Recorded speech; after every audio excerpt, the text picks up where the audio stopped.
12041 জনশতাব্দী ধরে আমরা যাচ্ছি নিউ জলপাইগুড়ি স্টেশনে। ওখান থেকে চলে যাব পাহাড়ি বিভিন্ন জনপদে। পাহাড় যখন ডাকে তখন কিন্তু সেখানে যেতেই হয়। লাইফস্টাইল উইথ সোনালী ভট্টাচার্য আমার ছোট্ট ট্রাভেল ব্লগে সকলকে স্বাগত। হাওড়া থেকে 2:25 ট্রেন ছাড়ার পর আমাদের হাইটি দিয়েছে। তো দেখতেই পাচ্ছেন বেশ অনেক কিছু স্ন্যাক্স আছে, এখনো গরম জল আসেনি তাই চা খাওয়া হয়নি। তো চাটা বানিয়ে নেওয়ার জন্য তার সাজ সরঞ্জামও কিন্তু এর মধ্যে রয়েছে।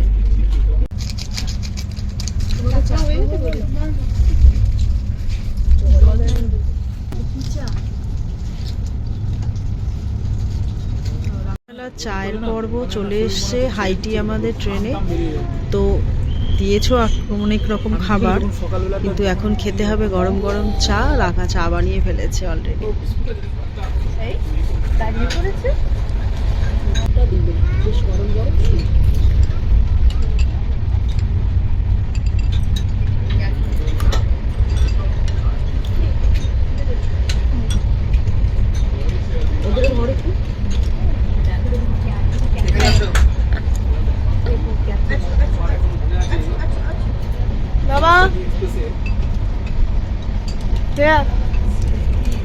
রুটি, ভাত, ডাল, চিকেন, তরকারি, এই হচ্ছে রাতের মেনু। আধ ঘন্টা লেট করে জনশতাব্দী এক্সপ্রেস প্রায় 11:20 নাগাদ নিউ জলপাইগুড়ি স্টেশনে এসে পৌঁছলো। তো এখন কিন্তু এখানে বেশ ঠান্ডা পড়ে গেছে। রাতে যারা নিউ জলপাইগুড়ি স্টেশনে নামবেন তারা একদম স্টেশন চত্বরে প্রচুর হোটেল পাবেন। পায়হাটা পথে আমরা ছিলাম বালাজিতে। যাদের নম্বরের প্রয়োজন তাদের অবশ্যই ডিসক্রিপশন বক্সে নাম্বার দিয়ে দেবো।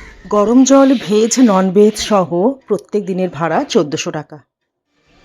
সকাল 8:30 বাজে আমাদের গাড়ি চলে এসছে। আমরা এখান থেকে যাবো পিক্কালগাঁও থেকে যাবো শিটং। তো 3 দিনের জন্য গাড়ি আমরা বুক করেছি। যদি কারো ড্রাইভারের নাম্বারের প্রয়োজন হয় আমরা অবশ্যই ডেসক্রিপশন বক্সে দিয়ে দেবো। তো 3 দিন ড্রাইভার দাদা আমার সাথেও থাকবে এবং পুরো ভিডিওটা আপনারা সকলে অবশ্যই দেখবেন। সেবক রোড পার হলেই মনটা কেমন ফুরফুরে হয়ে যায়, ছুটে যায় পাহাড়ের দিকে। 1 ঘন্টা জার্নি করে চলে এসেছি বেশ অনেকটা পথই। সকালে প্রাতরাশ সেরে নেব এখানে। আর এখানে কিন্তু বেশ ঠান্ডা ঠান্ডা লাগছে, মানে ঠান্ডা ঠান্ডা অনুভূতি হচ্ছে। জানলা খুললেই সামনে কিন্তু দিগন্ত বিস্তৃত পাহাড়। আর এই পাহাড়ের জন্য কিন্তু আমরা বারবার ছুটে আসি। ঠান্ডা বাতাস গায়ে মেখে নদীর জলস্রোতের আওয়াজ শুনে সকালে প্রাতরাশ এক স্বর্গীয় মুহূর্ত। আমাদের সকালের চাউমিন ভাগাভাগি হচ্ছে। বাড়িতে তো কোনো কাজ করে না, এখানে এসছে তো সবাইকে দেখাতে হবে আমি সার্ভ করছি। সবাইকে বেড়ে বেড়ে খেতে দেবে এখন। এরপর আসছে আমাদের মোমো। আর এ বেচারা হচ্ছে দুধ খেলেও বিরিয়ানি খাচ্ছে। এটাই মজার বিষয়, ছোটবেলায় যা পায় তাই খাইয়ে দেয়। জানলা দিয়ে নদীর বয়ে যাওয়ার শব্দ আর প্রাকৃতিক সৌন্দর্যের মাঝে আমাদের খাওয়া দাওয়া চলছে। এই একটা দারুণ মনোরম পরিবেশ।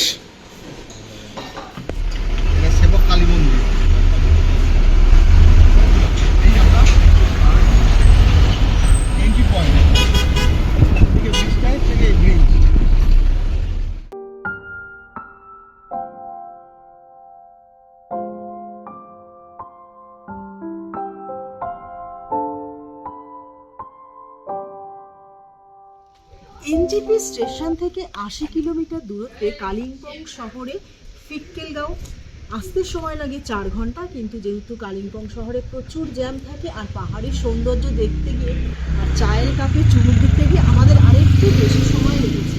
তো আজ এবং কাল আমরা থাকবো এই পিক্কেলগাঁও ক্যাপচাকাইস ফার্ম স্টেতে। এখানেই আমাদের খাওয়া দাওয়া সময় থাকবার জায়গা আর পাহাড়ি সৌন্দর্য উপভোগ করবো। তো আপনাদের সবটাই দেখাবার চেষ্টা করছি, হোমস্টেটা দেখাবার চেষ্টা করছি। সকলে কিন্তু পাহাড়ের কোলে এরকম একটি সুন্দর ঘরে আমরা আজকে থাকবো। বাপরে বাপ, পাহাড়ি জল অসম্ভব ঠান্ডা, হাত যেন কেটে যাচ্ছে। ডাইনিং হলটা দেখুন, নিচে মাছ, উপরে পাহাড়, রৌদ্রোজ্জ্বল দিনে বেশ ঠান্ডা ঠান্ডা আবহাওয়ায় আমাদের খাওয়ারের ব্যবস্থা করেছে তারা। এখানে কিন্তু সুন্দর হয় তার গাছ দিয়ে সাজাবার জন্য। আর পাহাড় মানে প্রচুর গাছ। আমরা খেতে না বসেই চলে এলাম তাদের নার্সারি দেখতে। অসম্ভব সুন্দর সুন্দর সব পাহাড়ি গাছ, মেনটেনেন্সও খুব সুন্দর করেছে। প্রচুর গাছ, রং বেরঙের ফুলের গাছ, সাকুলেন্ট, নাম না জানা কত যে গাছ তার কোনো ঠিক নেই। আছে সাম্রাজ্য এইদিকে, যদিও আমার প্রচুর গাছ আছে তার মধ্যে কিছু আনকমন গাছও দেখে ভীষণ লোভ লাগছে যে নিতেই হবে এখান থেকে। আমাদের দুপুরের খাবার এই যে ব্যবস্থাপনা, দাও তুমি খাবার দিতে থাকো, থাকতে পারছো না আর। হ্যাঁ ইয়া ইয়া হ্যালো, থালাটা খুব সুন্দর। ডাল, কিসের তরকারি না কুমড়োর তরকারি, আলু ভাজা, পাঁপড় ভাজা, ডিমের ঝোল, আর স্যালাড আচার। ঘরটাতে আমরা থাকবো, দেখাই আপনাদের কেমন।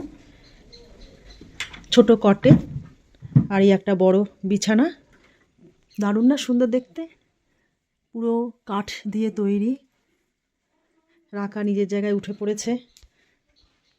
পাহাড়ে বাথরুম বেশ পরিষ্কার পরিচ্ছন্ন, কিন্তু জায়গা কিন্তু আলাদা করে রয়েছে, বেশ সুন্দর ব্যবস্থাপনা। গিজারও আছে, কারণ পাহাড়ে কিন্তু ঠান্ডা জলে স্নান করা একদমই যায় না।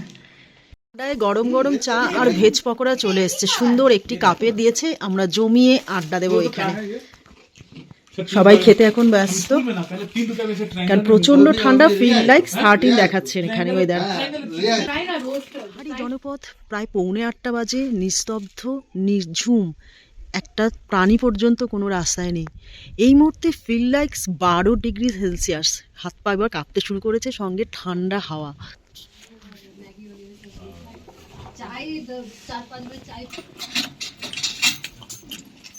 ভালো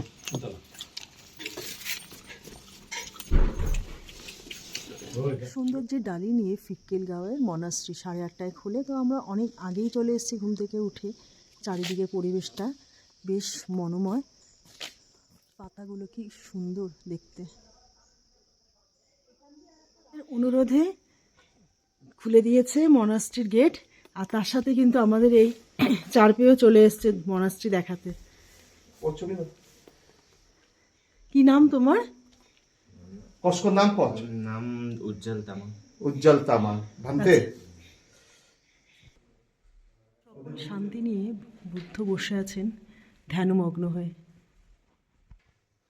মনাস্ট্রিতে এলে প্রচণ্ড আনন্দ লাগে আর শান্তিও লাগে, মনে হয় যেন এখান থেকে আর ফিরে না যায়। हम देखूं देख सकते हैं।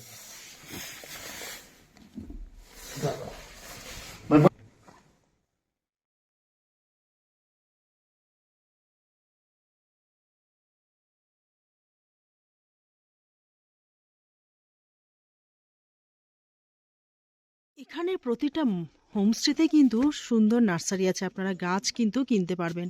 প্রচুর গাছ এবং সাকুলেন্ট প্রজাতির গাছ, ক্রিসমাস ট্রি, এভরিথিং সব পাওয়া যায় এখানে। অবশেষে বহু প্রতীক্ষিত কমলালেবুর বাগান দেখতে চলে এসেছি। থরে থরে কাঁচা পাকা কমলা লেবু রয়েছে, যা ভীষণ সুন্দর এবং কিন্তু পাকেনি এখনো। কাঁচা কাঁচা লেবু, এটাই আমরা পাবো প্রায় জানুয়ারির 5-এর পরেরা তুলবে, তখন আমাদের বিভিন্ন বাজারে চলে যাবে কমলা লেবু। লেবু গাছ মোটামুটি 200 থেকে 250 বছর ফল দেয়, তো এরকম প্রতিটা শাখায় কিন্তু থরে থরে লেবু। जो ऑरेंज जो है ये सबसे मीठा होता है जी, सुना है। यस, हाँ? हाँ जी, बहुत मीठा होता है हाँ जी। हाँ? अभी जो बिक रहा है वो क्या दार्जिलिंग का नींबू है? ये रास्ते में जो बिक रहा है अभी दिख रहा है हाँ वो जी, तो जी। दार्जिलिंग का नींबू नहीं लग रहा है। ये जो रास्ते में टूरिस्ट लोगों को देने के लिए बैठा है ये लोग, हाँ, इतना मोटा तो दार्जिलिंग का नींबू नहीं होता है, नहीं होता है, ऑरेंज नहीं होता है ना। हाँ, दार्जिलिंग नहीं होता है, नहीं है तो यहीं का है, हाँ। लेकिन वो मोटा में भी मतलब इसका मतलब तरीका है। एक तो मोटा जो जो मोटा ना অবশেষে বহু প্রতীক্ষিত অভলদারা ভিউ পয়েন্টে চলে এসেছি। ভীষণ কুয়াশা, ঠান্ডা হাওয়া, তো আমরা কিছুই দেখতে পাচ্ছি না পাহাড়ের দৃশ্য, তবু ভালো লাগছে। এই ঠান্ডা হাওয়াটাকে আমরা উপভোগ করছি সকলে মিলে। পুরো শিটং শহর ঘুরে এসে আমরা এখন দুপুরের খাবার খাচ্ছি প্রায় 4:45। প্রচণ্ড খিদেও পেয়ে গেছে। ভাত, ডাল, ডিমের ঝোল, স্কোয়াশের তরকারি আর আলু ভাজা, পাঁপড় ভাজা। প্রায় 4:45 বাজে। আমাদের পুচকিরও খাওয়ার প্রচন্ড খিদে পেয়ে গেছে, সে খাই খাই বলেই যাচ্ছে। হ্যাঁ দলে ফসনি আমাদের ঘরের ব্যবস্থাপনা, দুপাশে দুটো বিছানা রয়েছে, বাথরুমটাও কিন্তু বেশ পরিষ্কার পরিচ্ছন্ন। 1200 টাকা প্রতিদিনের খাওয়া দাওয়া সমেত সারাদিনের, বেশ সুন্দর কিন্তু এদের ব্যবস্থাপনা। সঙ্গে আমাদের আজকে সন্ধ্যেবেলা স্ন্যাক্স হচ্ছে কি আলুর চপ, আলুর পকোড়া আর ওদের বাগানের চা। আমার জন্য সবসময় দুধ চা। আন্দুলাং হোমস্টেতে। বৌদি কিরকম? ভীষণ ভালো, খেতে খুব ভালো। ওদের চাটা দেখাও। ওদের আমরা এখন শীতকের হোমস্টেতে চা এবং পকোড়া নিয়ে সন্ধ্যের বেলা বসেছি আড্ডা বাগানের দিতে। চা। আর আমাদের বাচ্চাটা খাওয়ার জন্য চাই চাই করে যাচ্ছে। हाँ दादा, নিজস্ব বাগানের চা।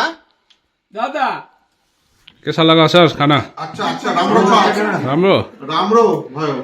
चिकन अच्छा बना है ना? হ্যাঁ জনমানবহীন নিস্তব্ধ রাস্তায় পাহাড়ি সৌন্দর্যকে মুঠোফোনে ধরে রাখবার চেষ্টা করছি। স্কোয়াশ গাছ আর এরকম স্কোয়াশ হয়ে আছে। আমাদের ওখানে হলে লোকে চুরি করে নিয়ে পালাতো। কি সুন্দর লাগছে স্কোয়াশ। এখানে আছে বাতাবি লেবু। শিটংয়ের সকালের আমাদের খাবার হচ্ছে রায় শাক। এখানে বিখ্যাত রায় শাক, ছোলার তরকারি, আচার আর রুটি। কেমন খেতে রায় শাক?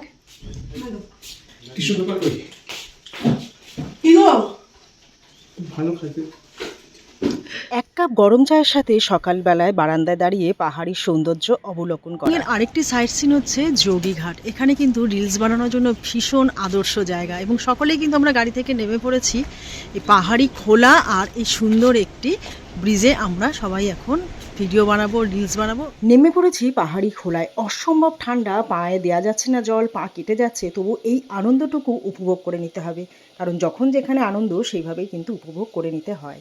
ছোট্ট পাহাড়ি ঝর্ণা ও শিটংয়ের পাহাড়ি স্মৃতি নিয়ে এগিয়ে চললাম আমরা পাহাড়ের রানী দার্জিলিংয়ের উদ্দেশ্যে। আমাদের নেক্সট পার্টে আসবে দার্জিলিংয়ের অনেক ছবি, অনেক ভিডিও। নমস্কার।